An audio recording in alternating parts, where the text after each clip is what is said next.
It is about time that Blizzard decided to put this take out there. Let's hop in. Hey everyone, I'm back with another philosophically flavored director's take that tackles an important set of goals we're trying to accomplish on the Overwatch team.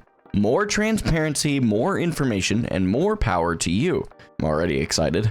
Map voting data is an excellent example of these goals in action. We regularly hear from more vocal players about their personal experiences, which can then lead other players to believe that that's the reality for everyone.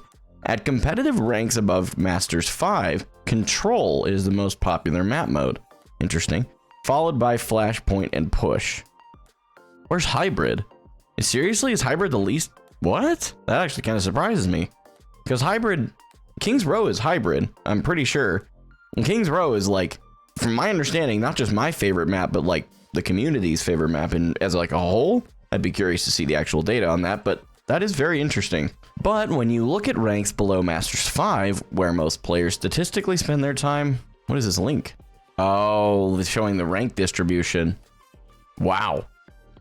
Yeah, I mean, that is definitely the majority of the community. And this is where I'm like, a lot of people just don't understand, like, Platinum is so bad. You're still literally, yes, at almost the objective midpoint of the majority, right? But you're still in the upper portion of the midpoint. So take that. Oh, this is interesting. Nice little graphic to display the differences here. You're welcome to pause and look at that if you'd like to, or just go to the actual developer blog and read it there. So if you're in Silver and convinced you're always playing hybrid maps, and your friend is in Masters convinced they rarely see hybrid maps, you'd both be correct based on the reality built by your personal Overwatch environment. That environment creates a reality around you that's entirely factual, at least from where you're standing. This is something that I wish a lot of people would understand. I've released several tier lists in the last little while, ranking the heroes that I think, especially in my rank, which is the important asterisk I put out there, seems like they're stronger or weaker depending.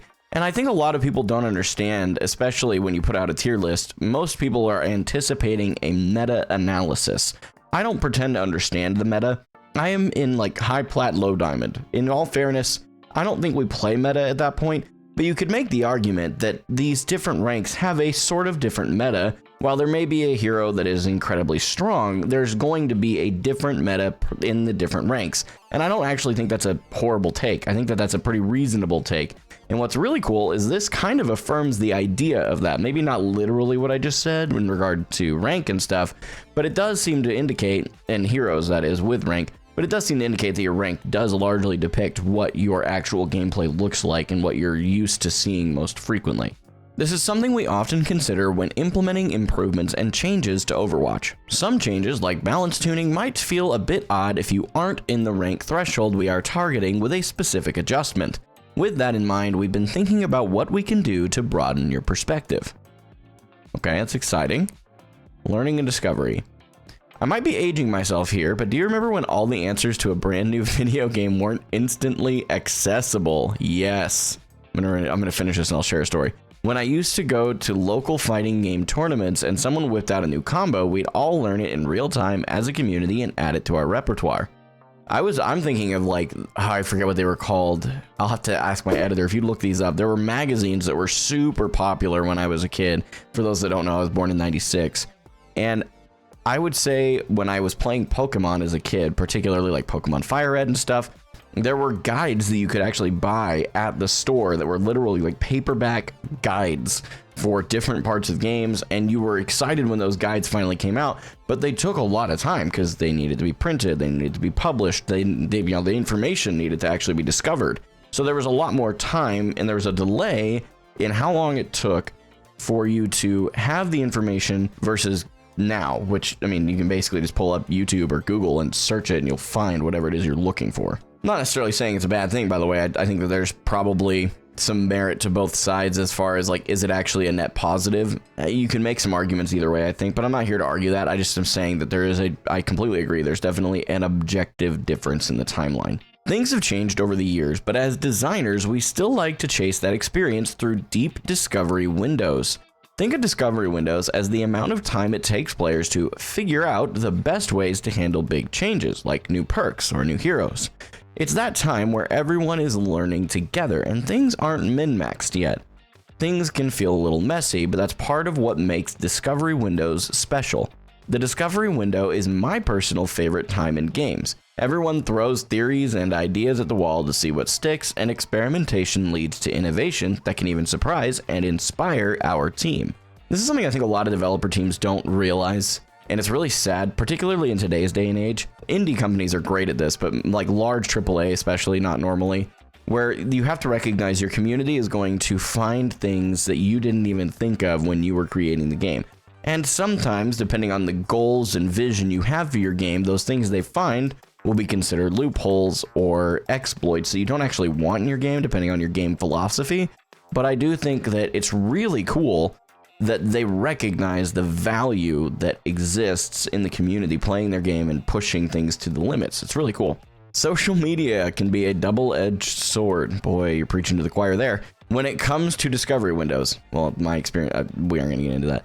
Nothing brings a community together more than working through the same puzzle and trying new strategies with friends and teammates, so the conversation after an impactful update is always amazing to see. This line right here seems very corporate for, man, you guys are really loud and obnoxious when we release updates. I mean, I'm not saying I'm not part of it. I am just saying I think it's funny that that's how they said it. On the other hand, there always seems to be a race to crack the code of a new patch, and many people market their solution as the best option. I've seen this a lot with Stadium. I don't watch a lot of Stadium content. I don't play Stadium myself all that much, but I've definitely seen a lot of, like, you know, thumbnails and stuff for like the best builds and whatever. So I definitely see that. This isn't necessarily a bad thing. It's reasonable for people to seriously consider what they're playing and how to maximize their success. But there's an innate risk of cutting your own discovery window and the joy of that process when you simply accept answers handed to you instead of seeking your own solutions. I love this because a lot of people, particularly on social media, and this isn't just an Overwatch issue, we let social media do our thinking for us, and many people I don't think even realize they're doing it. Think of it this way, as an example outside of Overwatch. When you're scrolling through your favorite vertical platform of choice, whether that's YouTube Shorts, TikTok, or Instagram Reels, or some other one that I've not heard of yet, you're scrolling through, and then someone starts giving you a piece of advice that is really well targeted for you. Like, I find a lot of parenting advice on there. There are 90% of people are going to scroll, they're going to hear that, they're going to listen to it, and they're going to do their best to just apply that, which is amazing because they aren't actually deciding whether that information is really worth trying.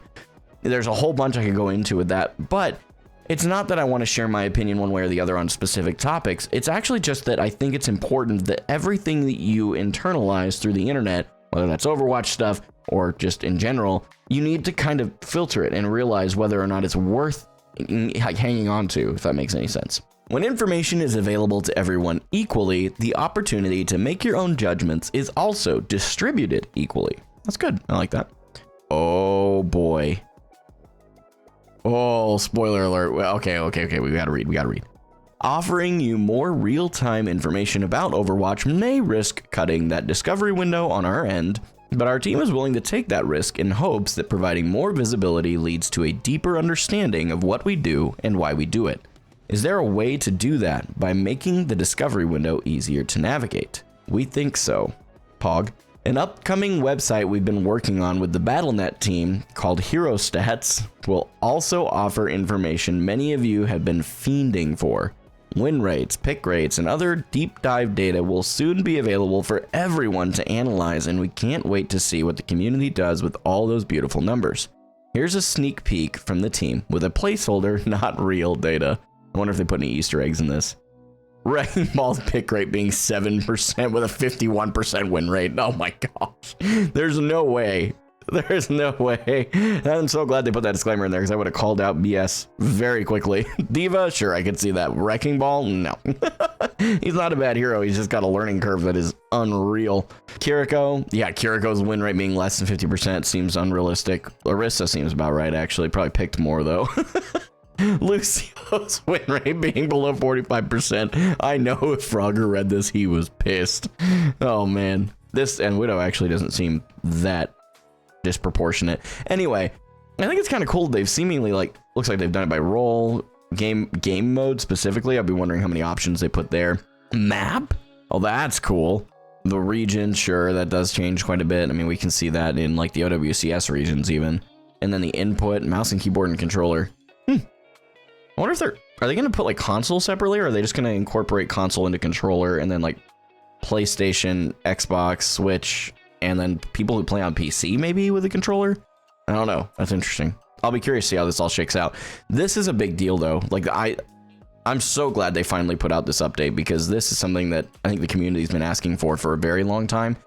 And I actually have found myself frustrated in the past. When I was originally making my first tier lists, I was actually trying to make them based on the data that existed through, I think it was Overbuff. I was then completely lambasted in the comment section, where people, I rightfully pointed out, by the way, none of this is upset, they had a good point, so I stopped doing it, that in the bottom corner, it was actually saying like there was a data outage, and there was like, at some point, I think I actually made one that didn't have a newly released heroes data in there yet. So there was a lot of stuff that wasn't quite working. And then you would realize like you could do things like change the ranks and nothing would change. Not even the data, not let alone the positioning of the heroes in the rankings, but the actual data was exactly the same. And that's not correct. I mean, it would be off by even 0.5% sometimes, surely, but it's always way more than that. But you get my point. So the fact that they're doing this and it's official, it's from an internal perspective, I think it's good. I really hope that they update it on a frequent basis. You know, oh wait, it actually says this right here. Data reflects the last 7 days. I wonder if that's how I didn't even notice that. I wonder if that's what they're gonna do. Hopefully, that'd be cool. A week at a time would be, I think, a really healthy way to look at it. I love this. I love it. I love it. I love it. Recently, I put out a video where I actually talked about that. Like I was talking about how I wanted them to do more transparent things, release data, and I'm not the only one. I'm not so arrogant as to think they did this just for me. The community as a whole wanted this. And I recently was talking about how I wanted to do an interview, and a lot of people pointed me to like the director's takes and stuff like that. These are great, and they are a really good starting place, but I do think there is some authenticity that we can all appreciate when you have a live interview. No, raw, uncut, just the interview itself. And I'd love to have that opportunity someday. That would be so cool. Maybe when we hit 10K on YouTube, I'll reach out and see who I can get a hold of. That'd be kind of fun. Anyway, let's keep reading. In addition to being able to source data online, we're also keen on giving you more information inside Overwatch. We don't want to give too many Season 18 spoilers away, but one feature we think you'll be really excited about is the Advanced Info panel. Ever wondered about the fall-off range of Cassidy's weapon or the exact amount of headshot damage Hanzo's Stormbow does? You'll soon be able to find that out without leaving the game client. Our next developer update will have all the details. That's cool. Okay, that is cool. Do I care about this? No. But I think it's cool. I've always been the type, personally, when I'm playing a game, I just like to feel it out. Like, I don't need to understand, I don't need to know the meters of fall-off range for Cassidy's weapon, or the exact number of damage that Hanzo's Stormbow does with a headshot. I just want to be able to look and see it visually. That's just how my brain is wired. But there are people who won't care about this data too, because that's not how you're wired. So I think this is great. This is such a simple thing to do, and I think there's enough people that would serve in the community. This was a good idea. As a bonus, seeing the same concrete data our development team uses may help you better understand balance changes and tuning that might not directly apply to your personal Overwatch environment. This line, man, that's so true. There are too many people that just don't get this. And I think, and this is what I was talking about earlier, like, I think GM players and champ players, not that there's many champ players, but like high GM, I really think that when plat players like myself and like, you know, again, plat diamond area, we release a tier list, the immediate flaming I get in my comments is so wild, because it's like, well, in my GM games, you'd never see X hero played because they're so trash. And I'm like, okay, well, go watch some of my VODs. You don't even have to watch them the whole way through, just scan through them. I have the advantage of the fact that pretty much all of my gameplay is streamed, so you could go back and look. And maybe it's just perceived by me, I'm always open to that, but I don't think that most of the time my takes are actually perceived, it is actually experienced. So it's just interesting. I think this will be advantageous both to the upper end and the lower end. Remember, data isn't the only thing we base balance changes on. That'd be a combination of intuition, feedback, and data. But this should help to understand what the data looks like when those decisions are made. That's great. I love it. I truly love that. That's so cool. This is so good. This paragraph should have been the lead, I'm going to be honest. Our goal is to keep Overwatch approachable and easy to pick up for new players. I don't know if I like that. I'm going to be honest.